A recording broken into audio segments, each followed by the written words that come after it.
Governador, no seu livro O Dever da Esperança, o senhor fala que o Brasil sofreu um processo de. Ah, está com ele aí, é isso aí. O senhor fala que o Brasil sofreu um processo de desindustrialização a partir da década de 80. E que a gente não tem conseguido competir internacionalmente.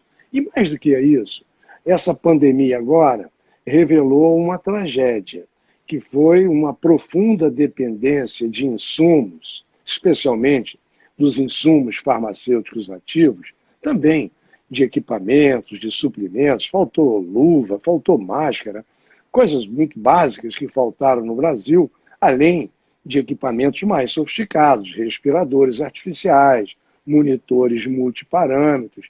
Mas nós tivemos um baque muito forte, que foi a inexistência de uma produção de um insumo farmacêutico ativo que permitisse ao Brasil ser produtor vacinal para a nossa população e, quem sabe, para a população de várias partes do mundo.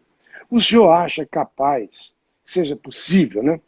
Que seja possível o Brasil retomar esse caminho de uma mínima autonomia? É óbvio que eu acho que assim, as questões da industrialização é muito difícil, quase que está comoditizado isso no mundo inteiro, você transformar, competir internacionalmente com as grandes indústrias de biofármacos, de insumos, equipamentos, não é simples, não é fácil, não é assim trivial, mas eu imagino que talvez seja possível minimamente um estoque estratégico, alguma coisa que garanta que nós não fiquemos dependentes, absolutamente, totalmente dependentes de produção estrangeira. O senhor sabe, no momento o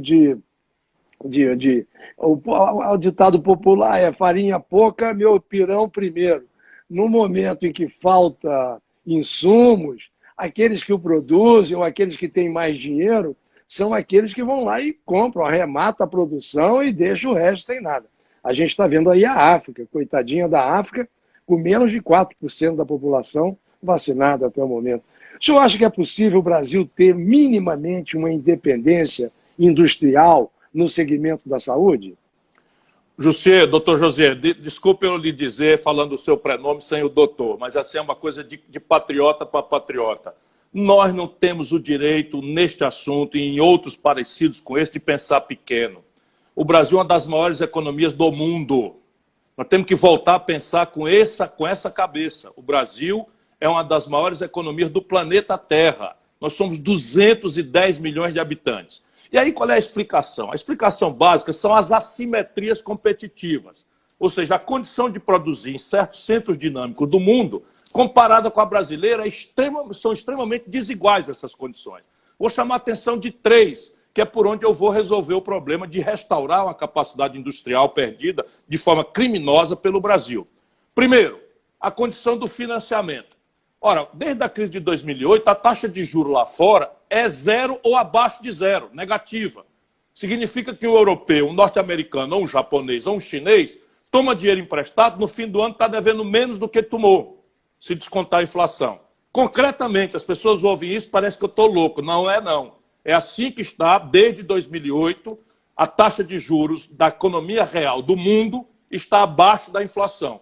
No Brasil, nós estamos subindo 1% a taxa de juros a cada 45 dias. Que o brasileiro fique sabendo. Que a grande mídia não mostra isso porque é sócia dessa perversão.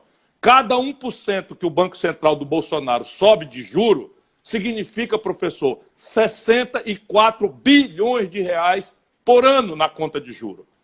Quando eles começaram, nós estávamos com 2%, hoje está em 6,25%. Se você esquecer o 0,25% e ficar com 4%, nós estamos falando de 6 vezes 4, 24, 256 bilhões de reais em um ano.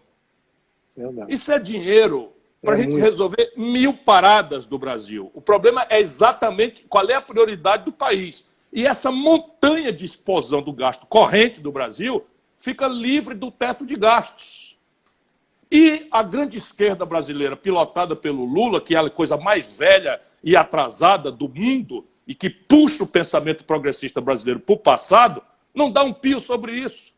Fico eu sozinho reclamando desde o começo dessa perversão, porque não existe isso em nenhuma Constituição do planeta Terra, professor. Nem os manuais de economia, que eu gosto de estudar como curioso, ninguém defende isso. Se você chegar nos Estados Unidos, eles têm um teto de gasto com status de lei ordinária, que muda com maioria simples, e envolve todas as despesas, inclusive o serviço da dívida. Por quê? Porque não é para estabelecer um teto, é para determinar que o governo, tendo atenção ao equilíbrio das contas, faça periodicamente um ajuste, ou aumentando a receita ou diminuindo a despesa. E o debate é público. Vamos debater aqui onde é que nós vamos aumentar a receita, quem é que vai pagar mais um pouco de imposto, ou vamos cortar a despesa. Houve vários momentos em que eles fizeram cortes tremendos na despesa militar, incorporaram ao Tesouro Nacional nos últimos 12 meses para frente. Os próximos 12 meses brasileiros pela alta da taxa de juros. Então, a primeira assimetria é esta. A segunda assimetria é a questão tecnológica. Então, repare, existe uma sofisticação tecnológica que o Brasil perdeu o passo, porque não fizemos a devida aposta com a ênfase correta e, de novo, o Bolsonaro está agravando dramaticamente isso, mas isso começa lá atrás. Sabe, 14 anos de PT destruíram, devastaram a indústria nacional brasileira. Fernando Henrique Cardoso devastou a indústria nacional brasileira, porque é assim que aconteceu. Por quê? Porque o modelo econômico é o mesmo. E a questão tecnológica aqui é uma aposta, professor, que só os governos são capazes de fazer. Por quê? Não é que o governo tem que fazer sozinho. Nos americanos, qual é a sabedoria deles? Eles desenvolvem com dinheiro público o domínio tecnológico pretendido, estabelece um pretexto ou uma razão militar, de defesa, ou a corrida aeroespacial, etc., e desenvolver a internet, pela qual nós estamos fazendo a nossa live hoje. Sabia? Foi gasto público americano, por razões de defesa, a criação de uma rede de comunicação que chama-se internet hoje. Na sequência, terceirizaram para a iniciativa privada e tem lá o seu Zuckerberg, não é, ganhando bilhões de reais com redes sociais, enfim, porque eles sabem fazer. E assim também o celular. O celular também foi inventado pelos norte-americanos à custa de muita grana de dinheiro estatal, dinheiro público, e quando eles dominaram, passaram ali para a Motorola, para as outras coisas, e dominaram, aí estão discutindo 5G com os chineses, estão praticamente sozinhos. O Brasil perdeu esse passo, mas é possível perfeitamente fazer uma aposta na ciência brasileira, na tecnologia brasileira, e hoje nós temos o menor investimento em ciência e tecnologia da história do Brasil. Só para o amigo ter clareza, nós precisamos investir 2,5% do PIB, estamos investindo 0,5%. O padrão ideal é 2,5%. Então, estamos falando concretamente. A terceira assimetria é a escala. Então, por que a vanguarda global consegue? Porque ela produz em tal quantidade que o preço por unidade fica mais barato, porque os insumos relativamente ficam mais baratos, e ele basta ganhar 1 centavo na unidade de bem ou serviço, e esse produto é então. Ora, se nós deixarmos, como os neoliberais propõem, o laissez-faire, o livre mercado, que é só retórica, simplesmente essas simetrias são impossíveis de serem praticadas. Mas nenhum lugar do mundo faz isso. Então, qual é a solução? Política industrial e de comércio exterior. Qual é a ferramenta para superar as assimetrias? No caso da saúde, a compra governamental, doutor Josier. Sabe quanto é que o governo federal gasta antes da pandemia? Antes da pandemia, com o aparato industrial da saúde, 17 bilhões de dólares por ano, importando do estrangeiro coisas básicas, rudimentares, tipo máscara de proteção, equipamento de proteção individual de profissionais de saúde, ou coisas de tecnologia absolutamente pouco sofisticada, como os insumos de vacina.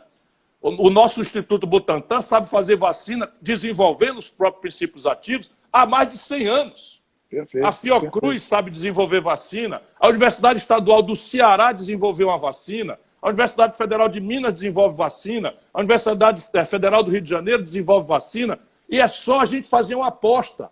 Aí vamos lá. Qual é a aposta? A aposta é o seguinte: pega o mapa, não é, daquilo que o Brasil está importando com grande volume no estrangeiro, estabelece o benchmark, ou seja, o preço mais barato por esses ganhos assimétricos de escala, de financiamento barato, de tecnologia sofisticada, e compara com a condição brasileira, eliminando os custos adicionais, por exemplo, o frete. E aí eu posso fazer desenvolvimento regional. Está tudo bem pensadinho. Você pega a Universidade Federal de Montes Claros, que está ali no Vale do Jequitinhonha, Mucuri, não é? No lado pobre de Minas Gerais, e você estabelece ali uma incubadora de empresa. A compra governamental é protegida pelo status do Brasil na Organização Mundial do Comércio. Você pode perfeitamente fazer isso. E você tem condição de ganhar escala fazendo pequenos empreendedores, num primeiro momento incubados, porque não tem capacitação gerencial, mas o financiamento aqui está adiantado pelo capital, que é a compra governamental, percebe? Então, esse complexo industrial da saúde, do mais simples para o mais complexo, o Brasil vai retomar imediatamente.